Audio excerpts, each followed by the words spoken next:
মানে বক্তব্য ধরেই বলি যে তিনি আসলে বলেছেন যে নির্বাচন নিয়ে শঙ্কার দুটি গ্রাউন্ড। একটি হচ্ছে কেউ কেউ নির্বাচনকে বন্ধ করার জন্য প্রোপাগান্ডা ছড়াচ্ছে, আরেকটি হচ্ছে উইশফুল থিঙ্কিং থেকে। আপনি এর বাইরে শঙ্কার কোনো জায়গা দেখেন কিনা? ধন্যবাদ। আমার অত্যন্ত প্রিয় এই যে মবক্রেসি, মব সন্ত্রাস যেটাই বলেন না কেন, এটার বিরুদ্ধে সবচাইতে সোচ্চার আমরা।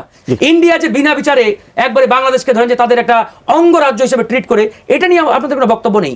ইন্ডিয়া যে আমার ন্যায্য হিস্সা পানিটা বন্ধ করে দিয়েছে, আমার বোন ফেলানিকে ঘন্টার পরে ঘন্টা কাটাতারে।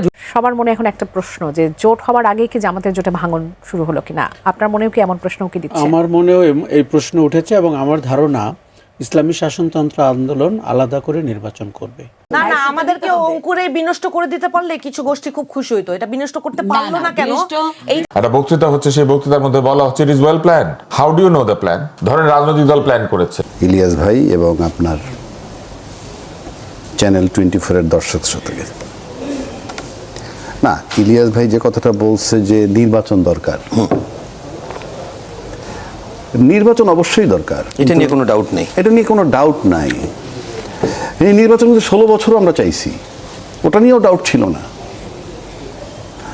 আজকে এই টার্মোয়েল একটা ভাঙা 16 বছরের নির্যাতনের পর, যেখানে সব প্রতিষ্ঠানগুলো ধ্বংস হয়ে যাওয়ার পর, জি 15-16 মাসে যেভাবে নির্বাচন করছে, এটা আমার কাছে একটা বিরল ঘটনা। অফকোর্স আমি নির্বাচন চাই, কিন্তু নির্বাচনের আগে কিছু প্রিকন্ডিশন আছে। নির্বাচন কিন্তু একমাত্র সমাধান নয়, শুধু নির্বাচন হয়ে গেলেই হবে একমাত্র সমাধান নয়। নির্বাচনের উদ্দেশ্য কি? নাম্বার 1, গণতন্ত্র ফিরিয়ে আনতে হবে, নাগরিক অধিকার ফিরিয়ে আনতে হবে। আপনি শুরু থেকে তো সেটা দেখতে হবে। আজকেও যদি ইলিয়াস ভাই প্রধানমন্ত্রী হন, উনি যে দল থেকেই হোক, উনি কিন্তু তখন দলের প্রধানমন্ত্রী থাকবেন না, কিংবা একটা মন্ত্রী হইলে শুধু দলের মন্ত্রী থাকবেন না, মন্ত্রী থাকবেন গোটা দেশের 18 কোটি জনগণের। হোম মিনিস্টার একজন হয়, সে যে দলেরই হোক, মন্ত্রী হয়ে যাওয়ার পর সবার।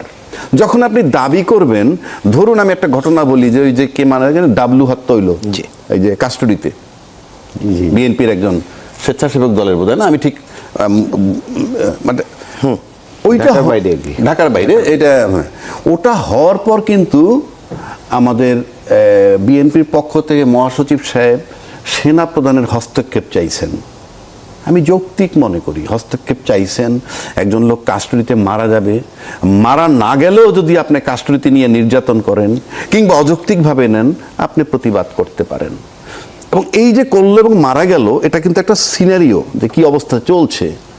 পাশাপাশি আমরা যদি আরেকটা জিনিস নিয়ে আসি, সুরভিকে যখন গ্রেফতার করা হইল এবং তাকে যখন ম্যাজিস্ট্রেট প্রডিউস করা হইল, তাকে 21 বছর লিখে দেওয়া হইল, পরে প্রমাণ হইল 17 বছর। ওই সময় এনআইডি পায় নাই, এনআইডির দরকার নাই, সে তো কলেজে পড়ে, মেট্রিক সার্টিফিকেট ছিল, নয় জন্ম নিবন্ধন ছিল, কেউ তা দেখে নাই, ম্যাজিস্ট্রেট সাহেবও দেখেন নাই, প্রশ্নটা রেজ করেন নাই। কিন্তু সেইটা নিয়ে কি কথা বলছি আমরা? এরকম বড় রাজনৈতিক দলের ব্যক্তি, উনি তো মন্ত্রী হলে সবার জন্য মন্ত্রী হবেন, সুতরাং এই কথাটা বলা উচিত ছিল। তাহলে ম্যাজিস্ট্রেট সাহেব যখন তাকে রিমান্ডে দিয়ে দিচ্ছে, আইও বলতেছে আমরা এনআইডি পাই নাই, তো পাই নাই তো তামাশা না, মেট্রিক সার্টিফিকেট তো আছে, সেগুলো আপনি দেখলেন না। এটা দিকে আমি চিত্র বুঝাচ্ছি যে তাহলে আইন শৃঙ্খলাটা পক্ষপাতিত্ব কিভাবে করে কিংবা চলতেছে কিভাবে। কারণ এই গণতন্ত্রের জন্য আপনার লেভেল প্লেইং ফিল্ড ম্যান্ডেটরি। আরেকটা বিষয় আছে, অস্ত্র উদ্ধার প্রসঙ্গ। অলরেডি আমি দেখলাম একটা রিড করছে 5000 কত অস্ত্র নাকি লুট হয়ে গেছে। তা আপনি মাঠে অস্ত্র উদ্ধার এখন পর্যন্ত কিছুই হইল না। তো অস্ত্র উদ্ধার যদি আজকে হাদি নিশ্চয়ই কোনো সরকারি লাইসেন্সদারি রিভলভারের গুলিতে মারা যাননি, মারা গেছেন একটা অবৈধ অস্ত্রের গুলিতে। তো এই অবৈধ অস্ত্র তো উদ্ধার করা জরুরি। আপনি মারা যাওয়ার পর তারে গিয়ে আমি অমুক টাওয়ার বানাই, তার নামে দ্যাট ইজ সেকেন্ডারি ইস্যু। পারছে না কেন? পারছে না মানে আপনি উদ্ধার করছেন না, কেন হচ্ছে না? এখন তো সেই প্রশ্ন, এখন যে উদ্ধার করছে না সেটা তো হচ্ছে কম পরিমাণে। আপনি আমরা তো রেটটা দেখি রে ভাই, আপনি বলছেন পরিমাণ কম না বেশি, ইমেটেরিয়াল কোশ্চেন। আমরা তো দেখি না, আমরা মঙ্গল গ্রহে থাকি না, কি রিপোর্ট হচ্ছে? এখন বলতেন হচ্ছে না কেন? ইউনুস সাহেবকে প্রশ্ন করেন, রাজনৈতিক দলের প্রশ্ন করুক না, অস্ত্র উদ্ধার হচ্ছে না কেন? মির্জা ফখরুল ইসলাম আলমগীর গত কালকেও বলেছে, ঠাকুরগাঁয়ে যখন বলেছে, এটা নিয়ে সে উদ্বেগ প্রকাশ করেছে, অবৈধ অস্ত্র উদ্ধার হচ্ছে না কেন, সরকারকে ব্যর্থও বলছে এই জায়গা থেকে। ভাই আমার প্রশ্নটা ওখানে নয়। তাহলে আপনি সরকারকে ব্যর্থ বলে আপনি একটা ব্লেম দিয়ে চলে যাচ্ছেন কেন? You just meet him and ask him, উদ্ধার হচ্ছে না কেন? তাকে বলতে হবে কি আপনি কি ওদেরকে নিষেধ করছেন, নাকি আপনি বলার পর শোনে না? এই প্রশ্ন করার অধিকার আছে। আর বাংলাদেশে ইউনূস সাহেব যে কায়দার সরকার হয়ে বসে রয়েছে, যে কেউ নিয়ে এই প্রশ্ন করতে পারে, কারণ তারা অথর্ব, সুদখোর, এনজিও সরকার এমন কিছু নাই বলে না। সুতরাং আমি মনে করি নৈতিক দায়িত্ব যে আপনি অস্ত্র উদ্ধার করতে গিয়ে নিষেধ করছেন কিনা, কিংবা উদ্ধার করলে আপনার কথা শুনছে কিনা। আনেন না দুইটা উত্তর, কেন আনতেছেন না? এইবার আসেন, এখন আসেন নির্বাচনের উদ্দেশ্য কি? যেহেতু নির্বাচন নিয়ে কথা হয়েছে, কেউ চায় কেউ চায় না, এটা বোঝা যাচ্ছে। কারা চায় না আর কারা চায়? নির্বাচনের প্রধান উদ্দেশ্য কি শুধু গণতন্ত্র ফেরত? না, আরেকটা বলে নাগরিক অধিকার ফিরিয়ে। নাগরিক, তাহলে সব যদি আপনি মিলান, তাহলে এগুলো রিলেভেন্ট। আপনার লেভেল প্লেইং ফিল্ড রিলেভেন্ট, আপনার অস্ত্র উদ্ধার রিলেভেন্ট। এটা যখন হয় নাই, তারপরও নির্বাচন মানে কি? শুধুই কি ইউনূস অপসারণ?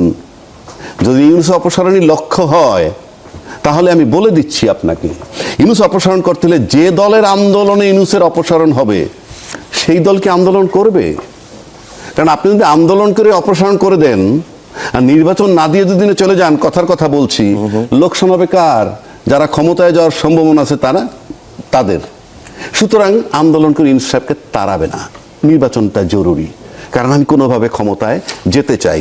দ্বিতীয় কথা আসেন, কেন লেভেল প্লেইং ফিল্ড নাই এবং নির্বাচনে কি হবে সেটা আমি বলে দিচ্ছি। আচ্ছা, পতিত সরকারকে যারা তাড়াইছে, সব দল ক্লেম করে তাড়াইছে, শত্রু কিন্তু শুধু এনসিপি। আমরা যে রেটে দেখতেছি, শত্রু যদি এনসিপি হয়, তাহলে পতিত সরকারের অন্যতম শত্রু এনসিপি। এইবার আসেন, আপনি কি সম্প্রতি দেখছেন ওই যে আমাদের আব্দুল মোমেন সাহেবের একটা ইন্টারভিউ দিছে? আপনি যদি না থাকে দেখে নিয়েন।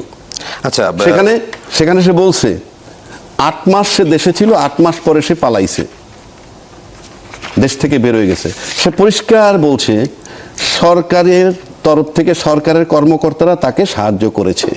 সে 6 বার সিম পাল্টাইছে, কোন কোন জায়গায় কিভাবে ছিল, 6 বার সিম পাল্টাইছে এবং সরকারি লোকজন, প্রশাসনের লোকজন তাকে সহযোগিতা করছে। তাহলে যেই পতিত সরকারের শত্রুপক্ষ এনসিপি, সেই পতিত সরকারের লোককে এখনো প্রশাসন বাইরে বের হওয়ার সুযোগ দিচ্ছে। উনি 8 মাস পরে গেছে, মানে এখন তো 6-7 মাস আগে গেছে। তার মানে প্রশাসন এখনো এনসিপি জোটের বিরুদ্ধে। এই যে মবক্রেসি, মব সন্ত্রাস, যেটাই বলেন না কেন, এটার বিরুদ্ধে সবচাইতে সোচ্চার আমরা। ইন্ডিয়া যে বিনা বিচারে একবারে বাংলাদেশকে ধরেন যে তাদের একটা অঙ্গরাজ্য হিসেবে ট্রিট করে, এটা নিয়ে আপনাদের কোনো বক্তব্য নেই। ইন্ডিয়া যে আমার ন্যায্য হিস্সা পানিটা বন্ধ করে দিয়েছে, আমার বোন ফেলানিকে ঘন্টার পরে ঘন্টা কাঁটাতারে ঝুলিয়ে রেখেছিল লাশটা, এটা নিয়ে আপনাদের কোনো বক্তব্য নেই। আমি যদি ওই 50 বছরে খালি পিছনে ফিরে যেতে চাই, ওই 71-এ কারা মুক্তিযুদ্ধের পক্ষের শক্তি, বিপক্ষের শক্তি, 71-এর চেতনা, এগুলো নিয়ে এত আসলে পড়ে থাকার কোনো সময় নাই। এনসিপির কথা একজন দর্শক জানতে চেয়েছেন যে তারা ভয়ের কারণে বা নিরাপত্তার কারণে জামাতের সাথে জোট করেছেন কিনা। এটা আসলে এনসিপি বলতে পারবে, আমি তো এনসিপির নেতা না ভাই। তারপর আমি বলি, এনসিপি আসলে যেমনটি মানে গণমাধ্যমে তাদের বক্তব্যগুলো আসছে যে এই নির্বাচন তো কারোর সাথে কারো জোট হয় নাই, এটা কিন্তু সমঝোতার একটা নির্বাচন। বিএনপি কেন্দ্রিক যে দলগুলো ধরেন যে সমঝোতার মাধ্যমে অংশগ্রহণ করছে, এটা কিন্তু সমঝোতা, নট জোট। আবার জামাতের সাথে 11টা যে দল, ওরাও কিন্তু সমঝোতার মাধ্যমে, নট জোট। তো সুতরাং সেই জায়গা থেকে তারা জানিয়েছে যে বেশ কয়েকটা বিষয়কে সামনে রেখে তাদের এই সমঝোতা বা নির্বাচনী যে এলআই, সেটা হচ্ছে বিচার সংস্কার, এই বিষয়গুলোকে সামনে রেখে।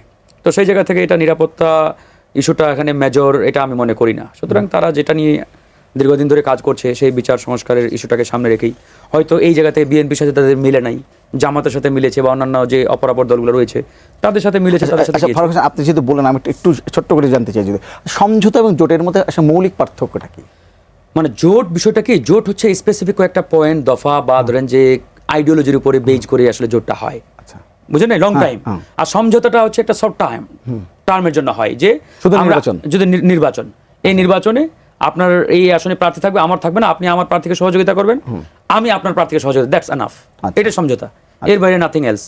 আর জোট মানে লং টাইম, মানে এরপরে আমরা কি করব, একবারে ধরেন যে 5 বছর, 10 বছর, 20 বছর, হোয়াট এভার, এটা জোট। যেটা বিগত সময় আমরা দেখেছি যে 20 দলীয় জোট বিএনপি নেতৃত্বে 14 দলীয় জোট আওয়ামী লীগের নেতৃত্বে জামাতের সাথে কাঁধে কাঁধ মিলিয়ে সেই 90 এর দশকে আন্দোলন করলো, সেই জায়গা থেকে এবারে নির্বাচন বিএনপির বিরুদ্ধে সমঝোতার আলো, তখন কি আপনাদের ওই জাতীয় পার্টির বিরুদ্ধে আমার এই মানে প্রশ্নটা জাগে এখানে এই যে জামাতের সাথে ধরেন যে এই আওয়ামী লীগের দুধ দিয়ে গোসল করে মানে দেখেন যত পবিত্র করতে হবে, তখন কিন্তু তারা এই প্রশ্নটা করেছে নির্বাচন, মানে এই যে একটা বিষয় আমি কিন্তু আপনাদের এই প্রশ্নটা আসে নাই, মানে যা এই যে আওয়ামী লীগ আপনারা কেন বলেছেন যে আপনারা বলছেন সেই আওয়ামী লীগ যখন এই জামাতের সাথে কাঁধে কাঁধ মিলিয়ে সেই 90 এর দশকে আন্দোলন করলো, সংগ্রাম করলো বিএনপির বিরুদ্ধে, তখন কি আপনাদের ওই জাতীয় পার্টির বিরুদ্ধে, তখন আপনাদের এই মানে প্রশ্নটা জাগে নাই যে এই আওয়ামী লীগ দূষিত হয়ে গেছে, এই আওয়ামী লীগে দুধ দিয়ে গোসল করে মানে পুত পবিত্র করতে হবে, তখন কিন্তু তারা এই প্রশ্নটা করে নাই। মানে এই যে একটা বিষয় আমি আসলে এই জায়গাতে মানে না আমি জাজমেন্ট করছি না, আপনারা করছেন। আপনি কেন বলছেন যে করিনি? কে বলেছে প্রশ্ন করেন? অবশ্যই আমরা বারবার বলছি, আপনাকে একটা কথা বলি, আমরা বারবার বলছি 2025 সালে এসে আপনি শেষ এই করুন, বিগত 54 বছরে ওই যে বলতে দিবেন, হ্যাঁ অফ কোর্স, ধরে যে 54 বছরে কে মুক্তিযুদ্ধের পক্ষের শক্তি, কে বিরোধী শক্তি, কে অমুক, কে তমুক, কে ইন্ডিয়াপন্থী, কে পাকিস্তান, দ্যাট ডাজন্ট ম্যাটার। এগুলো নিয়ে আপনি যত আলোচনা করবেন তত বাংলাদেশ পিছনে যাবে, নট সামনে। এখন আমাদের ফরওয়ার্ডের সময়, সামনে আগানোর সময় ভাই। এখন কথা হচ্ছে আমার এখন শত্রুকে আমার বন্ধুকে, দ্যাট ইজ এনাফ, এটাই আমাদের মূল এখন পয়েন্ট। এখন আপনার যে শত্রু যে বন্ধু সেটা আপনাকে বিচার বিশ্লেষণ করে আপনাকে সামনের দিকে আগাতে হবে। ওই 50 বছর আগে কে আপনার শত্রুতা করেছে, কে মধুত্ব করেছে, এটা নিয়ে আপনি পড়ে থাকলে আপনি তো আরো 50 বছর পিছিয়ে গেলেন ভাই। এই 50 বছরে ধরে নিলাম জামাত মুক্তিযুদ্ধের বিরোধিতাকারী দল বা বিরোধিতা করেছে, এই 50 বছরে জনগণ তাদের মাসুল তাদের মানে জামাত খেসারত দেয় নাই, দিয়েছে অফকোর্স। না হলে জনগণ এই 50 বছরে জামাতের রাজনীতি কেন সাপোর্ট দিয়েছে? জামাত তো হারিয়ে যাওয়ার কথা, জনগণ তো সাপোর্ট দিয়ে তাদের টিকে রেখেছে নাকি? এটা আমার কথা না। ধরেন জামাত যদি মুক্তিযুদ্ধের বিরোধিতাকারী দল হয়ে থাকে তাহলে জনগণ তো ওই 71 পরবর্তী সময় জামাতকে আউট করে দেওয়ার কথা, তাও জামাত কেন এখন টিকে আছে? এটা শুধু জামাতের বিষয়ে আমি বলছি না, এটা আমি অপরাপর প্রত্যেকটা রাজনৈতিক দলের কথাই বলছি। এখন আমি 2025 সাল বা 26 সালে এসে আমি যদি ওই 50 বছরে খালি পিছনে ফিরে যেতে চাই, ওই 71-এ কারা মুক্তিযুদ্ধের পক্ষের শক্তি, বিপক্ষের শক্তি, 71-এর চেতনা, এগুলো নিয়ে এত আসলে পড়ে থাকার কোনো সময় নাই, বরং আপনাকে এখন নিয়ে ভাবতে হবে এখন কারা কি করছে, এখন কাদের কি ভূমিকা। আমি এই জন্য মাঝে মাঝে একটা কথা বলি, দেখেন এই যে পাকিস্তান আর ইন্ডিয়ার কথাটা বারবার আসছে না, পাকিস্তান আমাদের 24 বছর চুষে খেয়েছে জোকের মতো, আর ইন্ডিয়া কত বছর চুষে খেয়েছে? 54 বছর। আপনি খালি ওই 24 বছর নিয়ে কথা বলেন, একবারে বোমা ফাটান, কিন্তু আপনি এই যে 54 বছর ইন্ডিয়া যে পাখির মতো গুলি করে আমার সীমান্তে আমার দেশের নাগরিককে বিনা বিচারে হত্যা করে, এটা নিয়ে আপনার মুখ দিয়ে কথা বেরোন না। ইন্ডিয়া যে বিনা বিচারে একবারে বাংলাদেশকে ধরেন যে তাদের একটা অঙ্গরাজ্য হিসেবে ট্রিট করে, এটা নিয়ে আপনাদের কোনো বক্তব্য নেই। ইন্ডিয়া যে আমার ন্যায্য হিস্সা পানিটা বন্ধ করে দিয়েছে, এটা নিয়ে আপনাদের কোনো বক্তব্য নেই। আমার বোন ফেলানিকে ঘন্টার পরে ঘন্টা কাঁটাতারে ঝুলিয়ে রেখেছিল লাশটা, এটা নিয়ে আপনাদের কোনো বক্তব্য নেই। একই সাথে বলেন, আমরা তো বলছি না যে পাকিস্তান আমাদের ক্ষতি করে নেই, আমরা অফকোর্স বলছি 24 বছর আমাদের ক্ষতি করেছে, চুষে খেয়েছে আমাদের, কিন্তু একই সাথে এই 54 বছর ভারত কি আমাদের চুমা দিয়েছে? এগুলো কথা বলতে হবে। তো যাই, আমি আসলে পিছনে ফিরে যেতে চাই না। এখন 2024 সাল বা 25 সাল বা 26 সাল, এখন আসলে আমাদের কি অবস্থা, কি প্রেক্ষাপট, এই যে মবক্রেসি, মব সন্ত্রাস যেটাই বলেন না কেন, এটার বিরুদ্ধে সবচাইতে সোচ্চার আমরা। যেদিন প্রথম আলো ডেইলি স্টারে হামলা হয় সবার আগে আমরা প্রতিবাদ করেছি, আমরা বলেছি কখনোই এরকম গণমাধ্যমের উপর যে হামলা, এটা আমরা কোনোভাবেই সাপোর্ট করতে পারি না। ধরেন ডেইলি স্টার, প্রথম আলো একটা ন্যারেটিভ দাঁড় করিয়েছে, এই ন্যারেটিভের উপরে এই পত্রিকাটি তাদের কার্যক্রম চালাচ্ছে, অফকোর্স ফাইন। এখন আপনার যদি সেই ন্যারেটিভ পছন্দ না হয়, তার বিপরীতে আপনি ন্যারেটিভ দাঁড় করান ভাই। আপনি কেন ওই প্রথম আলোর বিল্ডিংয়ে গিয়ে হামলা চালাবেন? কেন ওই ডেইলি স্টার ভবনে গিয়ে আপনি আগুন দেবেন? এটা কিন্তু আমরা সমর্থন করি না। এই জায়গায় আবার তার সাথে আমি একমত যে এই যে প্রথম আলো ডেইলি স্টার ভবনে আগুন দেওয়া বা এই যে বিভিন্ন জায়গায় যে আপনার অরাজকতা বা মব তৈরি করা, এটার পিছনে সরকারের যে নীরবতা, সরকারের যে উদাসীনতা, এটা অনেকাংশে দায়ী, একমত। কিন্তু এগুলোকে আমরা লিগালাইজ করছি না। কিন্তু আপনারা সব সময় আপনাদের টনটাই হচ্ছে আওয়ামী টন, আপনারা এই আওয়ামী টন থেকে বেরোতে পারছেন না। আপনাদের দুঃসাহস থেকে আমরা অবাক হয়ে যাই। 24 বছর একটা বক্তৃতা হচ্ছে, সেই বক্তৃতার মধ্যে বলা হচ্ছে it is well plan. How do you know the plan? ধরেন রাজনৈতিক দল প্ল্যান করেছে, এনসিপি প্ল্যান করেছে, তারা কি প্রধান উপদেষ্টার সাথে আলাপ করেছে? তো উনি জানে কি করে কি প্ল্যান, কোনটা প্ল্যান আর কোনটা প্ল্যান না? ওনার সাথে প্ল্যান হবে ওনার উপদেষ্টাদের, ওনার সাথে প্ল্যান হবে সরকারের লোকজনের, রাজনৈতিক দলের লোকজনকে ওনার সাথে গিয়ে প্ল্যান করেছে যে উনি জানে যে এটা ওয়েল প্ল্যান। এবং তারপর উনি আবার এটাও বলেছে তাদের মধ্যে অনেকেই ইলেক্টেড হবে, উনি ইংরেজিতে বলেছেন মন্ত্রী হইতে পারে, হ্যাঁ, এবং আবার বলেছেন তাদের মধ্যে কেউ কেউ মন্ত্রীও হবে। ধরেন আমি একজন সমর্থক, আমি নাহিদ ইসলামকে ভোট দিলাম, নাহিদ ইসলামকে ভোট দিলে সে পাস করবে, আমি এই আশাবাদ ব্যক্ত করতে পারি। নাহিদ ইসলাম মন্ত্রীও হবে, এই কথাটাকে আমি বলতে পারি। আর ওইরকম পজিশন থেকে যদি বলা হয় তাহলে তো এটাও বলে দেওয়া হলো জিতলে কিন্তু মন্ত্রী বানায়ও। তো এটা তো সম্পূর্ণভাবে একটা দলের দিকে চলে যাওয়া, এবং উনি এখন থেকে দলের দিকে যাচ্ছেন না। নির্বাচন কমিশন এখানে জগন্নাথের মতো আচরণ করছে। নির্বাচন কমিশনের আজকে একটা ব্রিফিং হয়েছে, সেই ব্রিফিংটা আমি দেখতে দেখতে এখানে আসছিলাম। সেখানে উনি বলছেন যে 300 কতটা যেন 380টা অভিযোগ, সম্ভবত কাছাকাছি ফিগার হবে, যে এরকম নিষ্পত্তি হয়েছে, তার মধ্যে 277টা আপিলে জয়ী হয়েছে। চিন্তা করেন, তাদের এররের মার্জিন 75%। খুব বাজে। তারা যাদেরকে না বলে দিয়েছিলেন তাদের মধ্যে শতকরা 75% ফেরত এসেছে, 277টা ফেরত এসেছে 380টার মধ্যে। তার মানে তারা কিভাবে যাচাই বাছাই করছেন? তারা বসেই ছিলেন স্বতন্ত্র, বাদ দিব, এরে বাদ দিব, ওরে বাদ দিব, বাদ দিয়েছেন, পরে আপিল হয়েছে, আপিল হয়ে তারা আবার টিকে যাচ্ছে। এররের মার্জিন এত বেশি একটা নির্বাচন কমিশনের। এটা হতে পারে 10%, 20%, যে 10-20% মনোনয়নপত্র আবার যখন আপিল হয়েছে সেটা দেখা গেছে যে তারা উপযুক্ত, তাদেরকে ফেরত দেওয়া যেতে পারে। 75% ফিরে এসেছে আপিলের পরে। তার মানে তারা যারা যারা বসে এগুলো যাচাই বাছাই করেছেন তারা ঠিক মতো যাচাই বাছাই করেন নাই। এইবার আসেন, আপনি পরে যেটা জিজ্ঞেস করছিলেন যে এই যে ব্যাংক, অন্যান্য প্রতিষ্ঠান, তাদেরকে নিযুক্ত করে দেওয়া হয়েছে, গণভোটকে সিএসআর ওই টাকায় করবে। সিএসআর এর যে নীতিমালা আছে বাংলাদেশ ব্যাংকের, সেখানে ভোটের পক্ষে প্রচারণা চালানো সিএসআর আছে। এখানে সিএসআর এর নীতিমালা আছে, তো ব্যাংকগুলি কিভাবে সিএসআর এ খরচ করতে পারবে পরিষ্কার নীতিমালা করা আছে। সেই নীতিমালার মধ্যে ভোট আছে? তাহলে ওনারা কিভাবে নির্দেশ দেয়? আবার যেসব ব্যাংক এটা চালাবে প্রচারণা, সেসব ব্যাংকের মধ্যে হ্যাঁ পক্ষের লোক আছে, নার পক্ষের লোক নাই। তো যারা নার পক্ষের লোক তারা যাইতে পারবে নার পক্ষে প্রচারণা চালাইতে? আবার যেই ব্যক্তিরা প্রচারণা চালাচ্ছেন তারাই কিন্তু 12 তারিখ ভোট গ্রহণে ব্যাংক যাবে কেন? এখানে পরিষ্কার কিছু কিছু ব্যাংক আছে যারা দলীয় আদর্শে প্রতিষ্ঠিত, দলের লোকজন দিয়ে তৈরি করা হয়েছিল, যেগুলিকে 5ই আগস্টের এই অভ্যুত্থানের পরে বলা হয়েছে ব্যাংক পুনরুদ্ধৃত হয়েছে। এস আলম খেয়ে ফেলেছিল, সেটা আমরা উদ্ধার করেছি।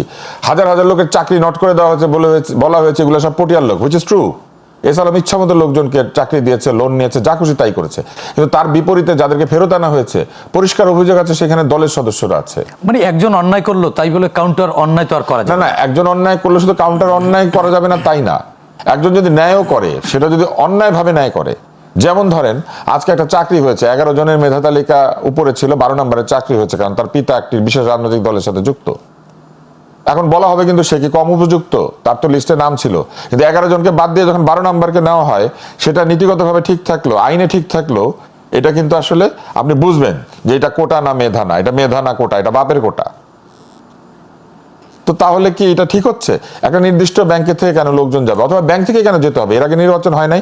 আমাদের স্কুলের শিক্ষকরা সেখানে গিয়েছেন, সরকারি আমলারা গিয়েছেন, ডাক্তাররা গিয়েছেন, সরকারের কর্মচারীরা গিয়েছেন, যারা সরকারের আইন কানুন জানেন। বেসরকারি জায়গায় চাকরি করে সরকারের আইন কানুন জানে তারা? নাকি এর আগে নির্বাচন করেছে? পোস্টাল ভোট নিয়ে এবার আসেন পোস্টাল ভোট। আমেরিকার মতো জায়গাতে পোস্টাল ভোট নিয়ে গন্ডগোল শুরু হয়েছিল অ্যাল গোরের নির্বাচনের সময়, আপনার নিশ্চয়ই মনে আছে তখন। এবং এই গতবার যখন বাইডেন নির্বাচিত হয়েছিলেন তখনও ট্রাম্পের পক্ষে অভিযোগ করেছিল যে তারা কয়েকটি স্টেটে পোস্টাল ভোটের গরমিল হয়েছে, পোস্টাল ভোটে গড়বড় হয়েছে। সেখানে বাংলাদেশ জীবনে কোনোদিন পোস্টাল ভোট করে নাই। তারা প্রথমে পোস্টাল ভোট করবেন বলে সিদ্ধান্ত নিয়ে একেবারে সবাইকে দিয়ে পোস্টাল ভোট দেওয়াচ্ছেন। পোস্টাল ভোটের সবচেয়ে বড় সমস্যা যেটা থাকে, পোস্টাল ভোটে যদি যার ভোটের পেপার সে কালেক্ট করে ওইখানেই ভোটটা সিল করে ফেরত না দেয়, তাহলে সেইটা নিয়ে বাসায় গেলে সেটা কাউকে দিয়ে দিতে পারে। আমেরিকাতে এটা হয়েছে, অন্যান্য জায়গায় তো পোস্টাল ভোট হলে এটা হয়। সবার মনে এখন একটা প্রশ্ন যে জোট হওয়ার আগেই কি জামাতের জোটে ভাঙন শুরু হলো কিনা? আপনার মনেও কি এমন প্রশ্ন কি দিচ্ছে? আমার মনেও এই প্রশ্ন উঠেছে, এবং আমার ধারণা ইসলামী শাসনতন্ত্র আন্দোলন আলাদা করে নির্বাচন করবে, এবং এটি তারা অনেকটা প্রকাশ্যে আজ সন্ধ্যায় বলেছে। কেননা তারা যদি সন্তোষজনক আসন না পায় তাহলে তারা বলছে তাদেরকে সম্মান করা হচ্ছে না জোটের ভেতরে।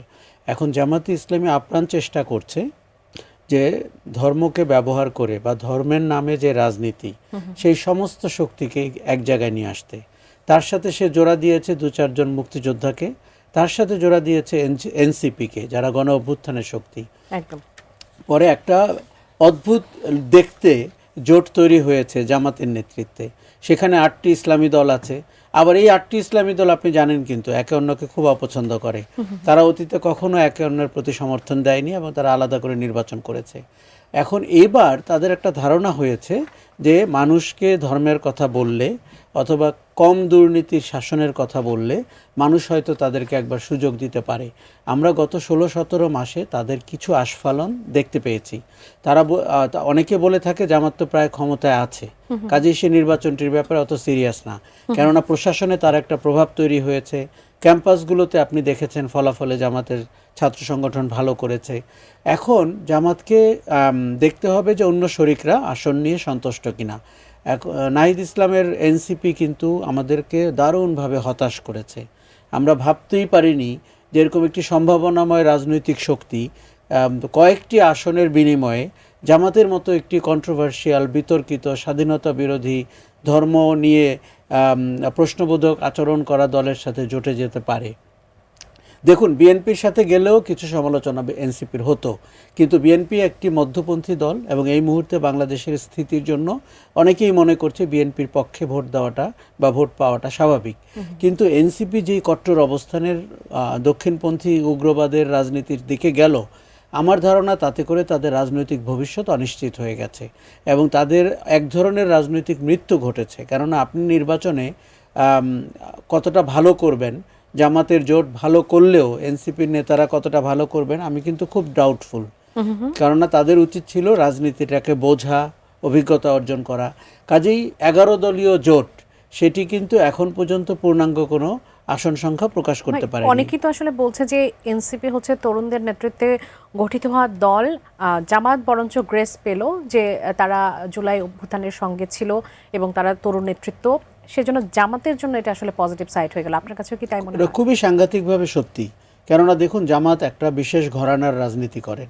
1971 সাল তাদের অস্বস্তির বছর এবং পরবর্তী 54 বছরে তাদেরকে এই প্রশ্নের উত্তর দিতে হচ্ছে এবং ক্ষমা চাওয়ার ব্যাপারে আমরা মোটামুটি একমত। এই জায়গায় এসে জুলাই অভ্যুত্থান, যেটি 15 বছরের দুঃশাসনের পরে বাংলাদেশের মানুষ পেয়েছে, তার প্রথম সারির সৈনিক তো এনসিপির নেতৃত্ব। কাজে তারা যদি জামাতের সাথে হাত মেলায়, এখানে দুটি ঘটনা ঘটেছে। একটি হচ্ছে জামাত রাজনৈতিকভাবে বেনিফিটেড হয়েছে, তারা বলতে শুরু করেছে যে জুলাই গণ অভ্যুত্থানের অংশীদাররা তো আমাদের সাথে। আর আরেকটা জিনিস হচ্ছে যে এই তরুণদেরকে দলে নেওয়ার ভেতর দিয়ে তারা তরুণ সমাজের প্রতি এক ধরনের অ্যাপিল তৈরি করতে পেরেছে। আপনি জানেন 4 কোটির মতো তরুণ ভোটার রয়েছে। এইবার বলা হচ্ছে তাদের ভোট খুব ডিসাইডিং ফ্যাক্টর হতে পারে, যেমন করে নারীদের ভোট একটা ডিসাইডিং ফ্যাক্টর হতে পারে। কাজেই জামাতে ইসলামী কৌশলগতভাবে আমার মনে হয় যে অনেক দূর এগিয়ে আছে এবং তারা এক ধরনের, আপনি জানেন আজকে জামাতের আমির ডক্টর শফিকুর রহমান বলেছেন যে ওনারা ক্ষমতায় গেলে শরিয়া আইনে না, প্রচলিত আইনে দেশ শাসন করবেন। কিন্তু ওনার গত 16 মাসের কথাগুলো যদি আপনি শোনেন, তার মধ্যে অনেক স্ববিরোধিতা আছে। যেমন কোন আইনে বাংলাদেশের নারীদের কর্মঘণ্টা ঠিক করা যায়, বাংলাদেশের কোন আইনে নারীরা সপ্তাহে 5 দিন কাজ করবে না 3 দিন করবে, উনি তো এসব কথা বলেছেন। এবং উনি এগুলো যখন বলতে থাকেন তখন কিন্তু মানুষ অনেকটাই দেখতে পায় জামাতকে ক্ষমতায় পাঠালে বাংলাদেশ অন্ধকারের দিকে যাবে, অতীতের দিকে যাবে, নাকি সামনের দিকে যাবে। দেখুন, 51% ডেমোগ্রাফির মানুষ হচ্ছে নারী। তাদেরকে অসম্মান করে, তাদেরকে ঘরের ভেতরে আটকে রেখে আমার মনে হয় গণতান্ত্রিক বাংলাদেশ রচনার যে স্বপ্ন আমাদের রয়েছে সেটি জামাতের হাতে নিরাপদ না। না, আমাদেরকে অঙ্কুরে বিনষ্ট করে দিতে পারলে কিছু গোষ্ঠী খুব খুশি হইতো। এটা বিনষ্ট করতে পারলো না কেন? এইটার জন্য অনেকের করতে হবে না, আপনারা নিজেরা। নতুন রাজনৈতিক দল আপা বললেন যে নারীর ক্ষমতায়ন প্রশ্নে তারা কাজ করবেন এনসিপি, এবং আমরাও চেয়েছিলাম, কারণ আমরা কয়েকটি উজ্জ্বল নারী মুখ দেখেছিলাম এনসিপিতে। কি দাঁড়ালো? এই যে 30 জন প্রার্থী, একজন নারীকেও কি আমরা দেখতে পাচ্ছি সেখানে? 3 জন প্রার্থী আছে। হ্যাঁ, 3 জন প্রার্থী আছে। আপনি আমি শেষ করি। হ্যাঁ, 3 জন প্রার্থী আছে, তাহলে 6 জন যে চলে গেল। 6 জন যায় না এই দল থেকে, এটাও আপনি জানেন না। বানায় বানায় কথা বললে না না, এরকমই হয়। 6 জন তো, যেই 6 জন, আচ্ছা আপনার সময় কি আমি একটি কথা বলেছি? আপনি তো প্রশ্ন করেছেন, আমাকে সঠিক তথ্যটা দিতে হবে। যেই 6 জনের ছবি উনি দেখেছেন তার মধ্যে 2 জন পদত্যাগ করেছে এবং আর 2 জন নমিনেশন প্রথমেও পায়নি। আচ্ছা, আমাকে একটু কথা বলতে দেন। ভুল তথ্য দিলে আপনি শুদ্ধ করেন। না না, মিথ্যা কথা তো নয়। এখন আমি সাংবাদিক হয়ে যেটা বলছি আপনি পুরোটা শুনেন। আপনি লাভ দিয়েন না ভাই, আপনি লাভ দিয়েন না, আপনি শুনেন। আচ্ছা আপনি বলেন। আচ্ছা ঠিক আছে, আমি দুঃখিত। 6 জন যায়নি, কেউ পদত্যাগ করেনি। 30 জনের মধ্যে কেউ, আচ্ছা 2 জন পদত্যাগ করেছে, আচ্ছা আর 2 জন পদত্যাগ করেছে, আর 2 জন আগে থেকেই বাদ গেছে। এবার হয়েছে তো, এবার থামেন। আপনি দেখুন যে রোকেয়া হলের যে নির্বাচন ইয়েটি হয়েছিল, মিছিলটি হয়েছিল, সেখানে মনে আছে সেই মিছিলে কতগুলো মেয়ে ছিল, কতগুলো নারী ছিল? এবং তারপরে আপনি আজকে এনসিপির মিছিলে দেখুন তো কটি নারী থাকে। এই যে গুনে গুনে বলতে হচ্ছে 3 জন আছে, 300 আসনে 3 জন নারী, তারা নারীর ক্ষমতায়ন নিশ্চিত করে দিল। আমরা তো চেয়েছিলাম যে এই দলটি 300 প্রার্থী দেবে, এবং এনসিপি শুধু তার একার নয়, এনসিপিকে বলতেছেন তাদের কেউ কোনো দায়িত্ব পালন করেনি। দায়িত্ব পালনের রাস্তাটি রেখেছেন আপনাদের কোনো আদর্শ আছে? আপনারা গিয়ে জামাতের সঙ্গে বসছেন এবং বলছেন যে আমাদের আদর্শ ভিত্তিক নয়, সমঝোতা ভিত্তিক আমাদের এই অবস্থান। এটা কোন ধরনের আদর্শগত রাজনীতি আপনি বলুন? একটি দল তারা তৈরি হচ্ছে, রাজনীতিতে নেমেছে, তাদের ঘোষিত গঠনতন্ত্রে তারা কোন পন্থী রাজনীতি নাই? তারা কি সমাজতান্ত্রিক, তারা কি ইসলামিস্ট, নাকি তারা কি, তারা স্পষ্ট করতে পারছে না। যখনই আপনি জিজ্ঞেস করবেন তারা যখন হোয়াট ইজ মধ্যপন্থী, একসাথে ডানপন্থী আর বামপন্থী মিশে বলবে যে আমরা মধ্যপন্থী। এটা হয় একসাথে 10 মাস ধরে আমরা সংসার করছি শান্তিতে, কারণ এটা একটা হাঁসঝাড়ু দল। এই যে তাদের মধ্যে রাজনীতির ব্যাপারটিতে পরিষ্কার কোনো ধারণা নাই। উচ্চারণগুলো দেখেন যে আপনি হাঁসঝাড়ু দল, তারা 10 মাস ধরে তারা আমাদেরকে দুধভাত বলে, হাঁসঝাড়ু বলে, তারা তো তারা ফ্যাসিস্ট সরকারের দোসর, এইজন্য তারা আমাদেরকে এই ধরনের আমরা একটু শেষ করতে দেন। এই 10 মাস ধরে তারা বিএনপি এবং জামাতের পাশে, বিএনপি এবং জামাতের পাশে, বিএনপি এবং জামাতের পাশে। আপনি থামেন, যে শেখ হাসিনার বয়ান এই সেই দিনও শেখ হাসিনার বয়ান আমাকে কথাই বলতে দিন। আপনার সময় আমি একটা কথা বলি, আপনি হাসিনা অর্থটা আপনি ডিকশনারি খুঁজে বের করেন। আমি আপনার কাছে ওনার বক্তব্য নিয়ে আপনি তখন আমি আপনাকে একটু সময় দিব। আমার কথা শুনেন, উনি কোন যুক্তির মধ্যে, উনি যখন কথা বলেছেন 15 মিনিট টানা কথা বলেছেন, 50 আমার কাছে রেকর্ড আছে, একটি 15 মিনিট টানা কেউ যদি কথা বলে, উনার তো সেই পরিমিতি বোধই নাই। এখন তারা আনুপাতিক হারে নির্বাচনে যেতে চাচ্ছেন। আপনি চিন্তা করেন, আপনি যখন 15 মিনিট টানা কথা বললেন, সেটা যৌক্তিকতা রয়েছে। আমি তাকে অনেক কিছু জানতে চেয়েছিলাম যে আমি আপনাকে আমাকে তো কথা বলতে দেওয়া হচ্ছে না। আমি পরিষ্কার করে বলছি, 10 মাস ধরে যে সংস্কার আন্দোলনটি আলোচনাটি হলো, কোন যুক্তিতে বিএনপি এবং জামাতের পাশে একই সাথে এনসিপি বসতে পারলো? কারণ তারা গণঅভ্যুত্থানে অংশগ্রহণ করেছিল। শুধু কি এনসিপি গণঅভ্যুত্থানে অংশগ্রহণ করেছিল? আপনি বলুন তো, যেই শহীদের তালিকা এসেছে তাতে বিএনপির কতজন শহীদ হয়েছে? তাহলে এইটা কি করে? এই স্বজনপ্রীতিতে তখন থেকেই শুরু হয়েছে। এবং আপনি যারা উপদেষ্টা ছিল সেখানে, যেই দুজন ছিলেন শেষ পর্যন্ত, তারা তাদের এলাকাতে কয় কোটি টাকার কাজ করেছেন? এবং তারা তখন এখন বলছেন যে তারা তো তখন এনসিপিতে ছিলেন না, এতই টাকার কাজ করেছেন যে এখন সেই এলাকাতে যে এখানে কাজ করতে পারছেন না তারা, এবং তারপরে নিজেদের এই দলে সমঝোতা করতে। আমরা কিন্তু কখনোই তাদের বিরোধিতা করতে চাইছি না। আপনাদেরকে বুঝতে হবে যে এনসিপি কিন্তু আমাদের বিরোধী দল নয়। তাদের মুখে আমরা সেই গান শুনেছিলাম, ধনধান্যে পুষ্পে ভরা। 2 আগস্ট 3 আগস্ট লক্ষ লক্ষ মানুষের নেতৃত্ব তারা দিয়েছিল। তাদের কাছে আমাদের প্রত্যাশা তো আকাশচুম্বী। তারা কেন বাংলাদেশ বিরোধী একটা দলের পাশে গিয়ে বসবে? এই জায়গাটাতেই আপত্তি। এইটা কোনোভাবেই আমাদেরকে বোঝানো যাবে না যে এটা সমঝোতামূলক একটা বসা। কারণ আপনি যদি আদর্শ না থাকে আপনি এগোতে পারবেন না। যেটা পারেনি শেখ হাসিনা, আদর্শ নাই দেখে তাকে হেলিকপ্টারে উঠতে হয়েছে। আপনার হেলিকপ্টার কিন্তু দেশে একটিই নয়, অনেকেই বিভিন্ন ধরনের যানবাহনে উঠবেন। আমরা সেই দেখবার অপেক্ষায় আছি কে কোথায় ওঠে। ধন্যবাদ আপনাকে হুমায়রা আপা। আমি আপনাকে একটু সময় দিতে চাই, অনুষ্ঠান শেষ পর্যায়ে চলে এসেছে। বিএনপি 23 বছর জামাতের সাথে একসাথে রাজনীতি করার কারণে কিন্তু বিএনপি আদর্শ থেকে বিচ্যুত হয় নাই। বাংলাদেশ এখনো বিএনপিকে বাংলাদেশের মানুষ সমর্থন করে এবং ভবিষ্যতের রাজনীতিতে বিএনপির একটা বড় স্টেক আছে। সুতরাং বিএনপির আদর্শ যেহেতু বিনষ্ট হয় নাই, জামাতের সাথে রাজনীতি করতে গেলে, আসন সমঝোতা করতে গেলে জামাতের আদর্শে আমরা প্রভাবিত হয়ে যাব। এই বয়ান যারা দেয় তারা আমাদেরকে যদি এইটা সুন্দরভাবে বুঝায় বলে যে বাবারে তোমরা রাজনীতি করতে এসেছো, তোমরা তোমাদের আদর্শটা ঠিক রাখো, তাহলে আমাদের অনেক বেশি ভালো লাগতো। আমরা সেই কথাটা শুনতে চাই।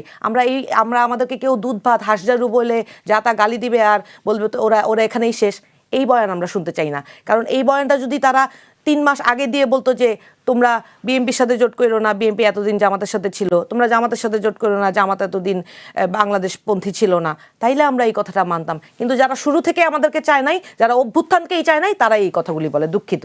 কিছুদিন আগে যারা ভাত খাওয়ার টাকা আসলো না বলতো আমার মানি ব্যাগে কোনো টাকা নাই, 2 দিন পরে শুনি জমিদারের নাতি। এনসিপির কোনো নিজস্ব ভোট ব্যাংক নাই, এদের ইয়াংদের কাছে কোনো গ্রহণযোগ্যতা নাই। না আসিফ মাহমুদ সজীব ভুইয়া এই ভদ্রলোককে আমি বলি যে ইউনূস সরকারের দুর্নীতির প্রতীক হলো এই ভদ্রলোক। ইউনূস সরকারে অনেকেই দুর্নীতি করছে, কিন্তু একটা আইকন লাগে না, উনি হলো সেই আইকন। এখন সেই আইকন হলো এএনসিপি নির্বাচন পরিচালনা কমিটির মুখপাত্র এবং পরিচালক। তো এনসিপির সঙ্গে কিন্তু পবিত্রতা খুব একটা জড়িত নাই, বরঞ্চ এই চাঁদাবাজি, মাস্তানি, এই সমস্ত বিশেষণ এদের নামের সঙ্গে জড়াই গেছে। এদের কোনো গুড ইমেজ নাই।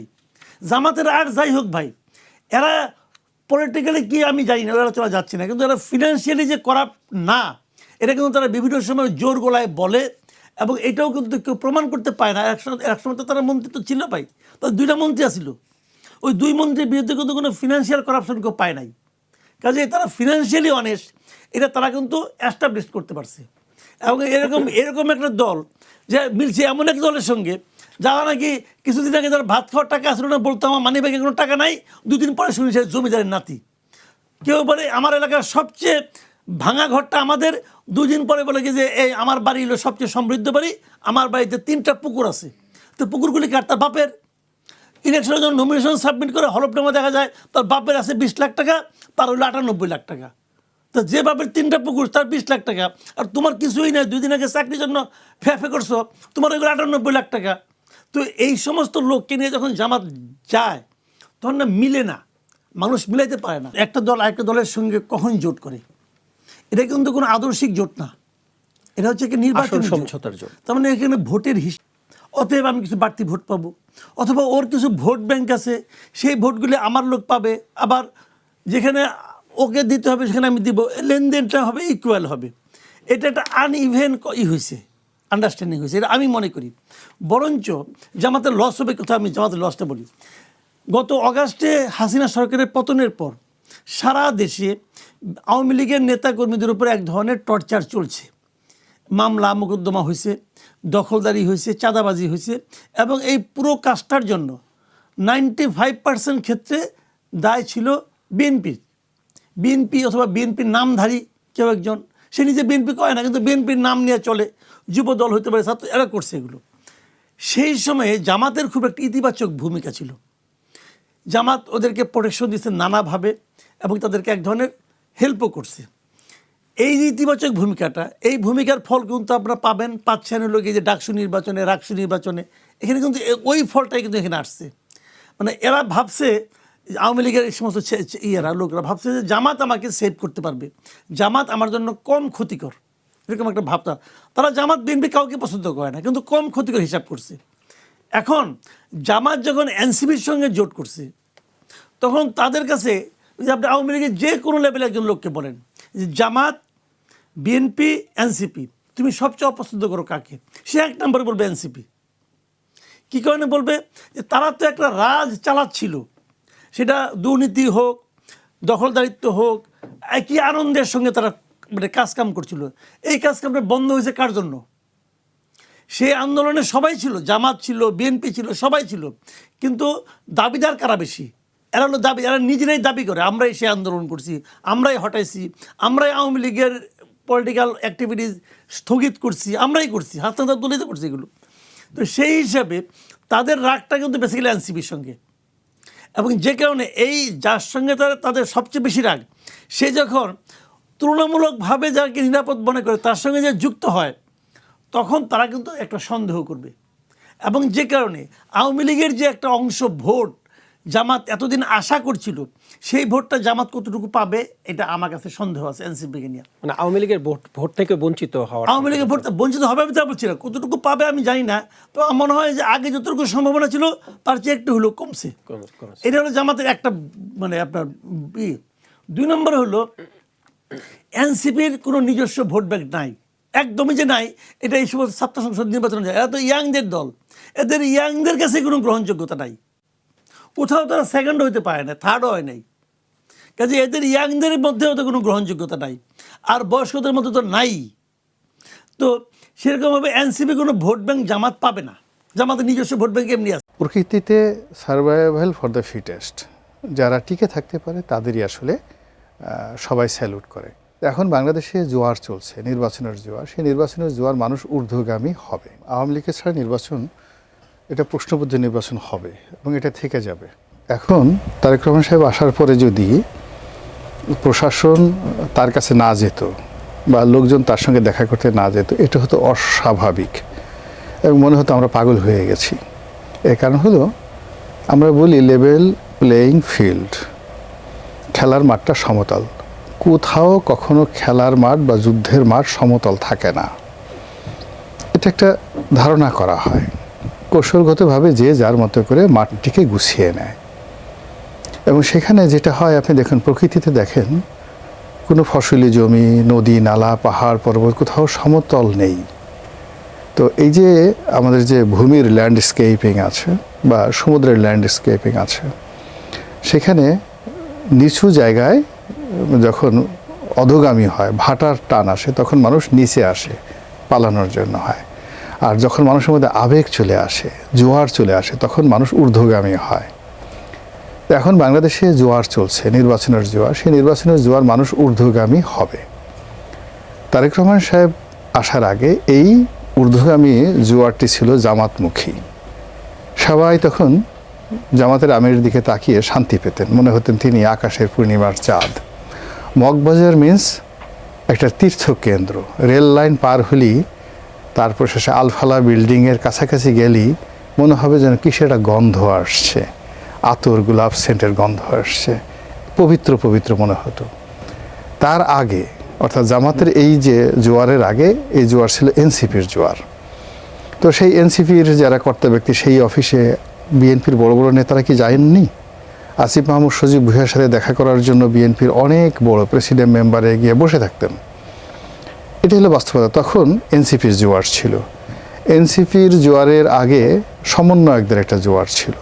কোনো মতে একটু সমন্বয়কদের নাম লেখাতে পারলে তার যে কি দাপট, উপজেলা অফিস থেকে শুরু করে জেলা অফিস, ভূমি অফিস, চট্টগ্রাম বন্দর, বিভিন্ন কাস্টমস হাউস, সব জায়গাতেই কিন্তু এই সমন্বয়কদের একটা গ্রুপ তারা সেখানে ছিল। তাহলে আমাদের দেশে যে বছরের 6টা ঋতু, সেই 6টা ঋতু অনুযায়ী প্রতি 2 মাস পর পর চেঞ্জ হয়। তো আপনি এখানে গিয়ে দেখেন যে প্রথমে আমাদের সমন্বয়ক, তারপরে এনসিপি, তারপরে জামাত। তাহলে আমাদের এক বছরে যমুনা কেন্দ্রিক 6বার করে কিন্তু ঋতু পরিবর্তন হয়ে গেছে। এটা আলিরিয়াস কেন্দ্রিক যে একটা জোয়ার, তাহলে আমাদের এই এক বছরে মানে 6বার করে কিন্তু ঋতু পরিবর্তন হয়ে গেছে। এটাই স্বাভাবিক। এখন বাস্তবতা হলো কি, প্রকৃতিতে সার্ভাইভাল ফর দ্য ফিটেস্ট, যারা টিকে থাকতে পারে তাদেরই আসলে সবাই স্যালুট করে। এখন গত 1 বছরের যে ধারাপতন, বর্ষা গেল, গ্রীষ্ম গেল, শরৎ গেল, হেমন্ত গেল, আবার বসন্ত এলো। এখন এই নির্বাচনের সময় যে প্রকৃতির যে বসন্তটা, এটা প্রকৃতির ইচ্ছায় বিএনপির কপালে জুটে গেছে, অথবা বিএনপি ক্যালকুলেশন করে এই সময়টিকে তাদের পক্ষে নিয়ে এসেছে। এখন তারেক রহমান সাহেব আসছে। আমরা যারা বাংলাদেশের টকশো করি, আমি আরও 2-3 মাস আগেও বলেছি যে তারেক রহমান সাহেব যখন আসবেন তখন বাংলাদেশ অস্থির হয়ে যাবে। কোনো মানুষ যমুনার গুরুত্ব থাকবে না, জামাতের খোঁজ খবর থাকবে না, সব কিছু তারেক রহমান কেন্দ্রিক হয়ে যাবে। তারেক রহমান সাহেব যেটা বলবেন ওটাই আইন হবে। তিনি হাসলে সারা বাংলাদেশ হাসবে, তিনি যদি কাঁদেন সারা বাংলাদেশ কাঁদতে কাঁদতে অস্থির হয়ে যাবে।